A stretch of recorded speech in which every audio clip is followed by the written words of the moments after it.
आइए हम लोग सार्वजनिक बैंक पढ़ते हैं। सार्वजनिक बैंक, पब्लिक बैंक। अभिषेक कह रहा है कि इससे कुछ पूछ लीजिए सर। बच्चा परेशान है तो देखिए, जिसमें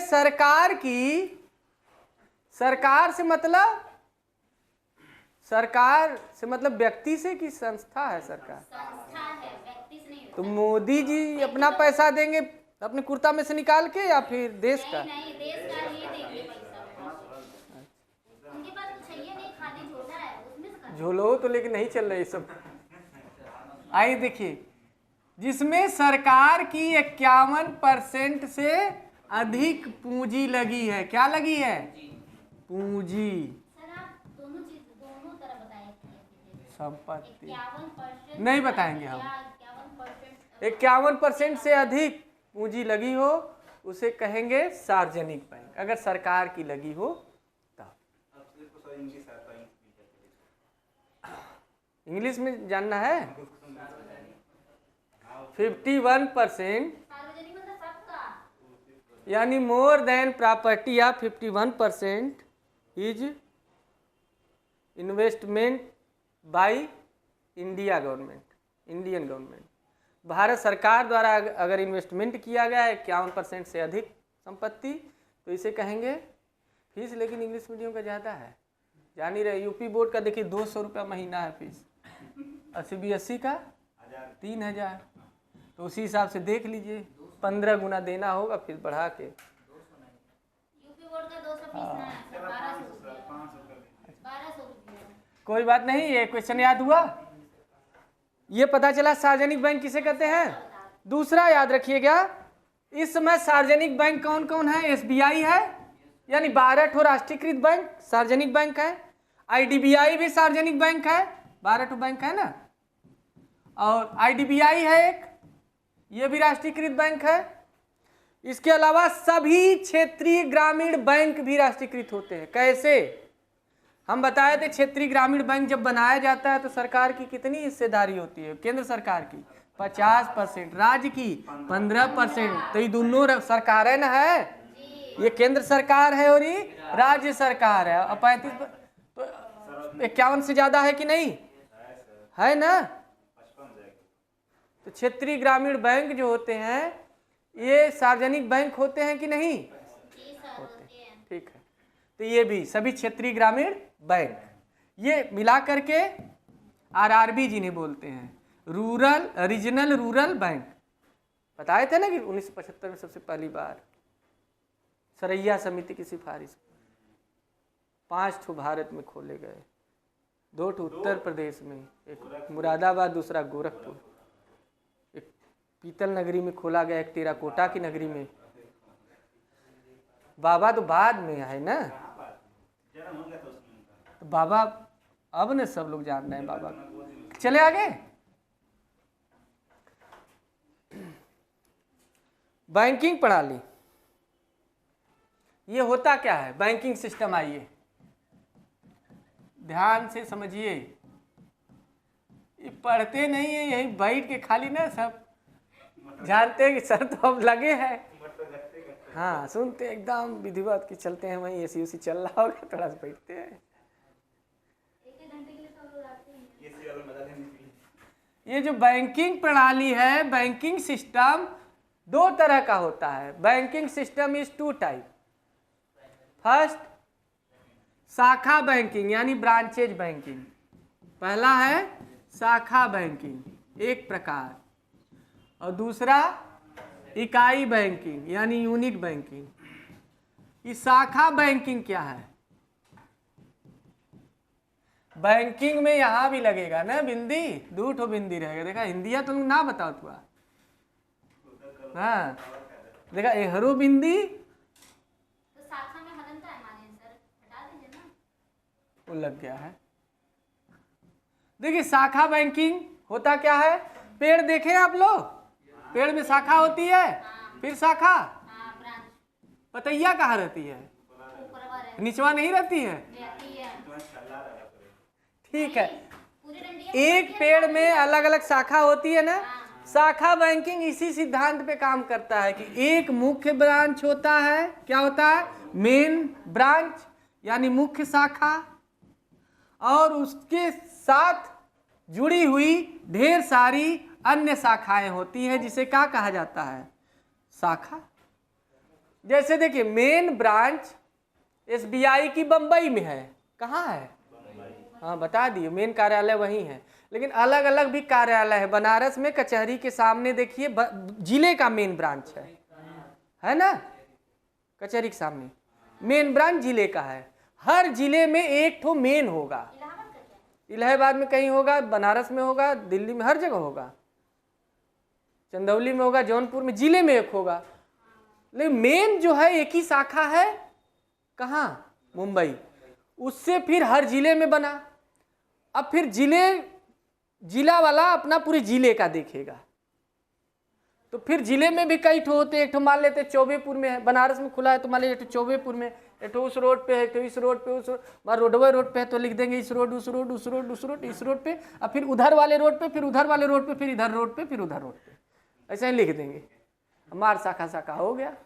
एक ठो लिख दें हमारे गाँव की स्कूलवा में बगलिया, स्कूलों में खुलवाते हैं, वहाँ पे है, तो ये क्या है, शाखा ही है ना। तो शाखा बैंकिंग का मतलब होता है मेन एक शाखा होती, मेन एक ब्रांच होता है, मेन ब्रांच, और उसकी ढेर सारी शाखाएं हैं। इस सिद्धांत पे काम करता है। जैसे आपके बगल में यहाँ बैंक ऑफ बड़ौदा है, तो ये मत सोचिए बैंक ऑफ बड़ौदा अकेला है, ये उसकी शाखा है, ब्रांच है।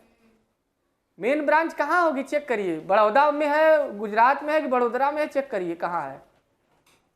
नाम होने से मतलब थोड़ी कि बड़ौदा में होगा मेन शाखा।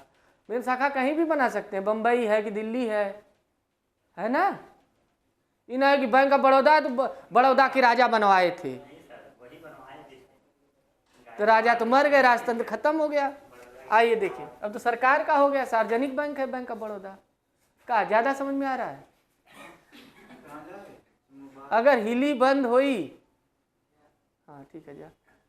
इकाई बैंकिंग क्या है, यूनिट बैंकिंग। ध्यान सुनिएगा, ये जो बैंकिंग प्रणाली है ये भारत में अपनाई गई है। ये बैंकिंग प्रणाली कहाँ है, भारत में। देखिए उत्कर्ष स्मॉल फाइनेंस बैंक है, खुला है, फिर उसकी शाखा भी खुल गई।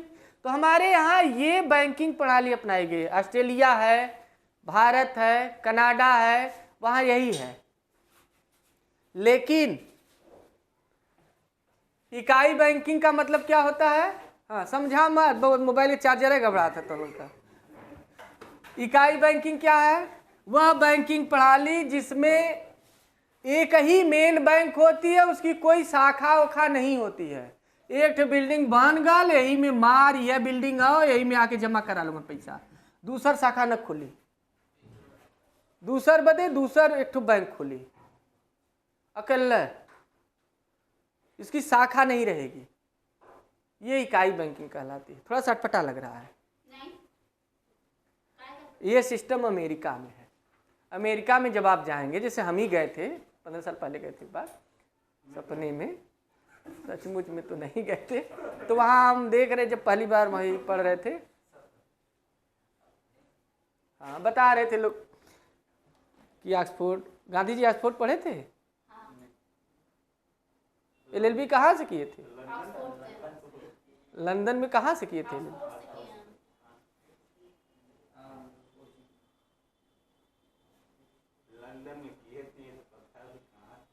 गांधी जी LLB कहाँ से किए थे, ऑक्सफोर्ड से किए थे, कैम्ब्रिज से नहीं किए थे। भीमराव अम्बेडकर यूनिवर्सिटी से। अभी तो भीमराव अम्बेडकर अभी पनप रहे थे, तो उस यूनिवर्सिटी से कहाँ से पढ़ लेंगे। अच्छा, तो लंदन गए थे, वहीं किए थे। और जानते हैं, वो बुर्रा वाला झोरा लेके जाते थे। गंगा में जो बुर्रा वाला झोरा नहीं है, सिलाता था, बुर्रा वाला झोला, हाफ पैंट पहन के वही सिलुआ वाला जाते थे। गांधी जी ऐसे सड़ाक से मारते थे, एकदम नाक बहता रहता था। आइए चलिए, सर आप बता रहे थे उसके बारे में, पहले बता दीजिए। अमेरिका जब आप सपने में गए, तो वहाँ इकाई बैंकिंग का ही सिस्टम है, यही देखे थे हम। हाँ, इकाई बैंकिंग का मतलब होता है एक ही बैंक रहेगा, इसकी कोई शाखा नहीं। और यह सिस्टम है कहाँ, यह बैंकिंग सिस्टम अमेरिका। बस ओनली अमेरिका में कि एक है पूरा दुनिया में कहाँ ढूंढ ढूंढ के याद रखेंगे, बस एक एग्जाम्पल याद रखिए अमेरिका, वो पूछ लेगा बस इतना, इससे ज़्यादा नहीं जानना है। काट काट के एकदम परेशान कर दिया है। रिज्यूम का अधिकार मत है। हाँ सही में IANPA क्या है, एक क्वेश्चन और पूछता है, बड़ा चर्चा में रहता है। NPA बात नहीं, अभी बताएंगे खत्म हो जाएगा। नॉन परफॉर्मिंग एसेट बात नहीं,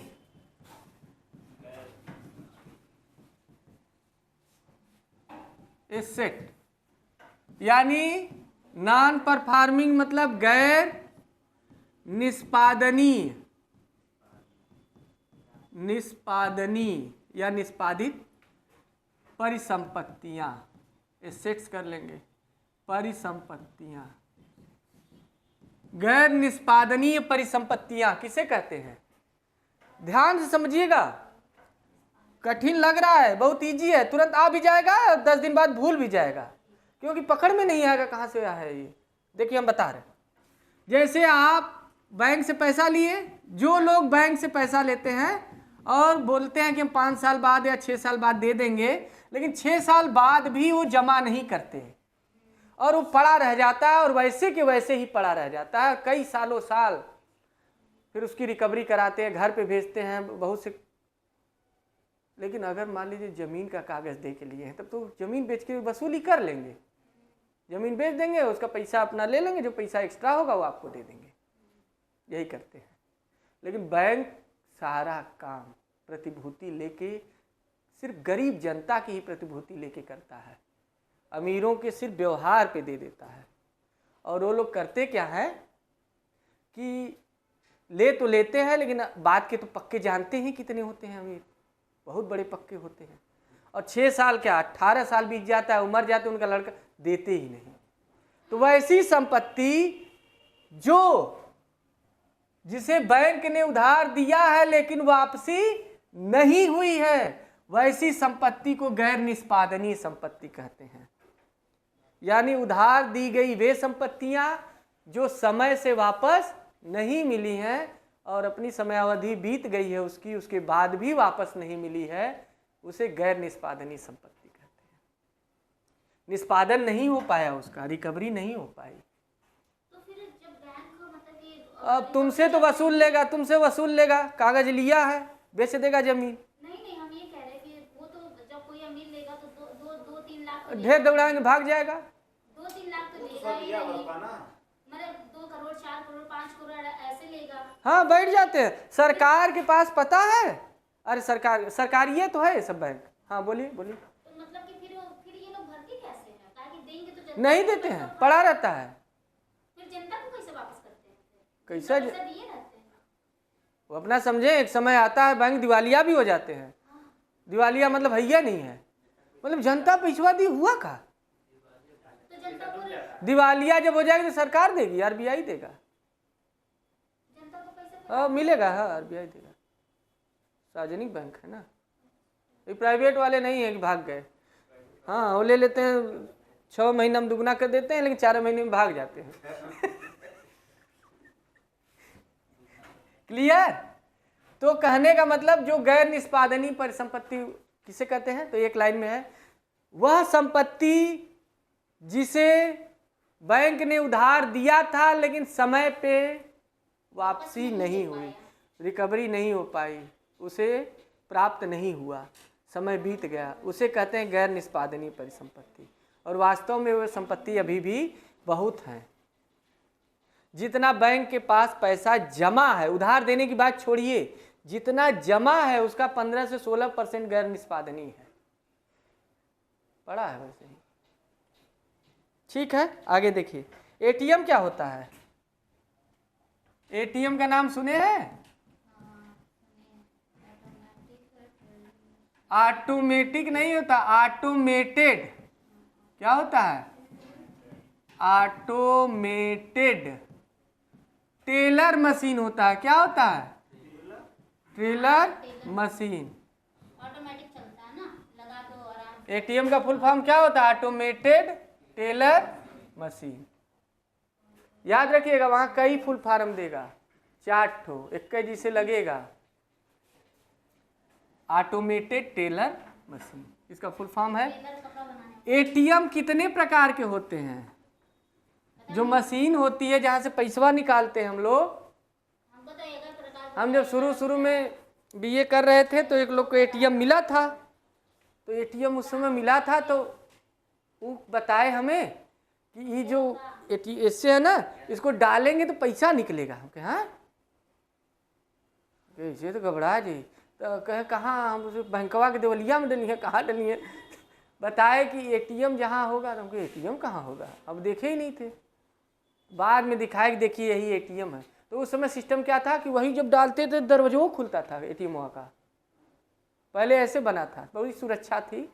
तो एटीएम के अंदर घुसने के लिए भी एटीएम कार्ड डालेंगे तो दरवाज़ा खुलता था, तब अंदर घुसते थे और फिर दरवाज़ा बंद हो जाता था। और फिर एटीएम चलाने के बाद, निकालने के बाद फिर लगाते थे तब खुलता था, तो बाहर जाते थे। अब तो ऐसे ही दिन भर खुला है। तो शुरू में थोड़ा सा प्रचलन होता है तो थोड़ा सा बड़ा सावधानी रखी जाती है। तो एटीएम मशीन जो होते हैं, एटीएम 2 तरह के होते हैं। एक होता है वाइट लेबल एटीएम और एक खाली एटीएम होता है।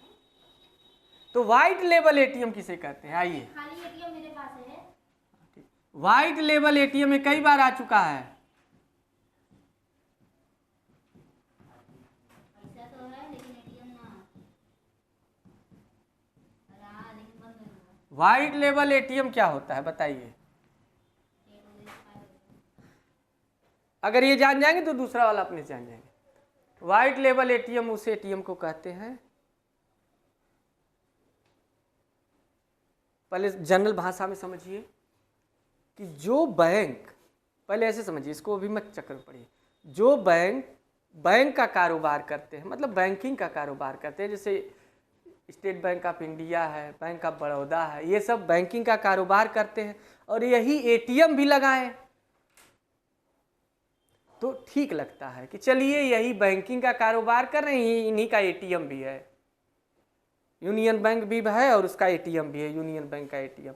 लेकिन जो बैंकिंग का कारोबार नहीं करते वे एटीएम लगा रहे हैं और एटीएम से पैसा दे रहे हैं, वे वाइट लेवल एटीएम कहलाते हैं। जैसे देखिए इंडिकैश एटीएम है, वो टाटा कंपनी का है, यहीं लगाए, यहीं ऐसे ही बाहर आएंगे ना, यहीं जैसे इस रोड पे थोड़ा सा आगे बढ़े, 1 कदम वहाँ पे है इंडिकैश, यही है बगल में।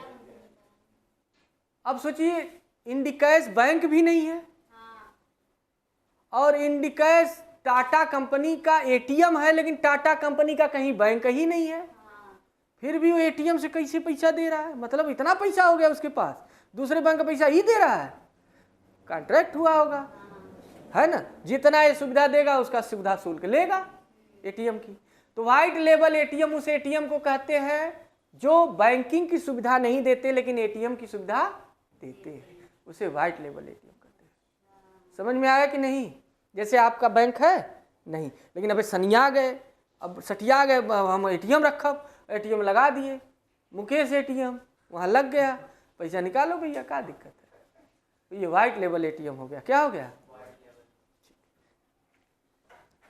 नहीं समझ में आई तो फिर पूछिए हमसे। एम बैंकिंग क्या है? एम बैंकिंग जानते हैं? एम बड़ा चर्चा में रहता है आजकल। Mobile banking, mobile banking, mobile से जब आप लेन देन करते हैं तो क्या कहलाता है? M banking. यानी मोबाइल से बैंक का काम करना ही एम बैंक। देखते नहीं तुरंत क्यूआर कोड स्कैन करके भेज दिए, ये काम किसका है? बैंक का है ना, पैसा भेजना और मंगाना आपके अकाउंट में, लेकिन आप मोबाइल के थ्रू कर रहे हैं तो ये क्या है? क्लियर? तो आप फुल फॉर्म देगा एम बैंकिंग मतलब मैन बैंकिंग, मोबाइल बैंकिंग। अब भाई जौन कुल पढ़ौले कुल पूछो फुल फॉर्म और कुल को मतलब पूछो बब्बर। हाँ घबराइए नहीं। MICR, MICR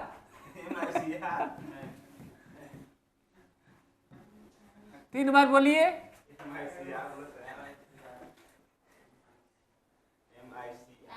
MICR, MICR नहीं। हम सियार हाँ। हैं। ये क्या है MICR? INCR। आपको कभी चेक हो या DD उडी बनवाए हैं, डिमांड ड्राफ्ट वगैरह? कितना भी रकम ना देखिएगा नीचवा ना, ए वाले कलमवा में नीचवा ऐसे लिखा रही, ऐसे ऐसे ऐसे ऐसे ऐसे ऐसे ऐसे ऐसे ऐसे ऐसे फिर ऐसे ऐसे ऐसे ऐसे कुल डिजाइन बन रहा ला। ये का है? जो यही है माइकर। इसको माइकर बोलते हैं संक्षेप में। क्या बोलते हैं? तो वो पहले देता था ना कि हम आपको कौन सा डिमांड ड्राफ्ट बनाना है, तो फॉर्म में लिखा रहता माइकर डिमांड। अब तो ऑनलाइन पैसा ले रहा है, पहले डिमांड ड्राफ्ट बनवाता था, DD जिसे बोलते थे, DD डिमांड ड्राफ्ट। फॉर्म भरने के लिए डिमांड ड्राफ्ट लगाना पड़ता था कि फॉर्म भर रहे हैं, चाहे जितने का है। मान लीजिए कोई फॉर्म भर रहे हैं, मान लीजिए CDS का भर रहे हैं, अब बोलेगा कि 50 रुपये का डिमांड ड्राफ्ट उसमें लगाइए, 50 रुपये का डिमांड ड्राफ्ट लगाइए DD, लेकिन लिखा रहता है माइकर डिमांड ड्राफ्ट लगाइए। माइकर मतलब यह वाला चिन्ह, इसी से स्कैन करके वो बता देगा। जैसे दुकान उकान में गए होंगे तो कपड़े पे बार कोड ऐसे ऐसे नहीं लगा रहता है रीडर, हर चीज़ पे तो इसे स्कैन करता है, तो जो स्कैन करता है वो बार कोड रीडर होता है, स्कैन करके बता देगा कितना रुपया है। तुम बताओगे कितना रुपया है, वो कैसे बता देता है कितना रुपया है? मतलब आपसे ज़्यादा तेज है वो, आपसे ज़्यादा पढ़ा है। नहीं सर, हाँ, वो टेक्नोलॉजी है। अच्छा समझिए, तो ये माइकर होता क्या है? MICR magnetic ink. Full form बताइए। मैग्नेटिक इंक कैरेक्टर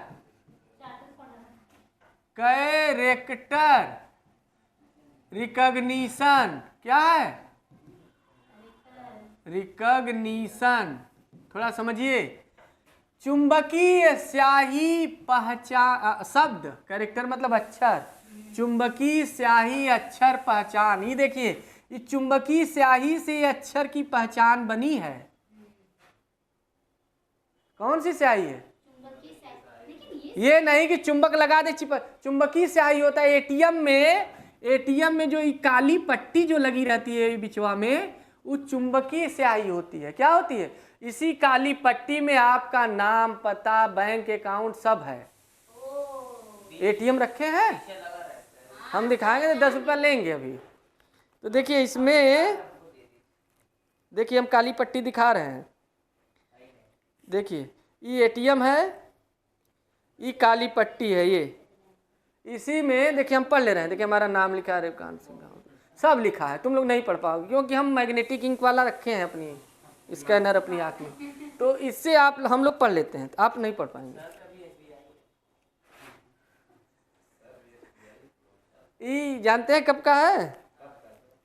ये खाता खुलवाए थे भगवान दास हॉस्टल का है, मतलब जब PHU में LLB कर रहे थे, छात्रवृत्ति का है। आइए देखिए, मैग्नेटिक इंक, ध्यान समझिएगा। चुंबकीय स्याही अक्षर पहचान, ये फुल फॉर्म हुआ। यही है चुंबकीय स्याही अक्षर पहचान, माइकर। आया समझ में?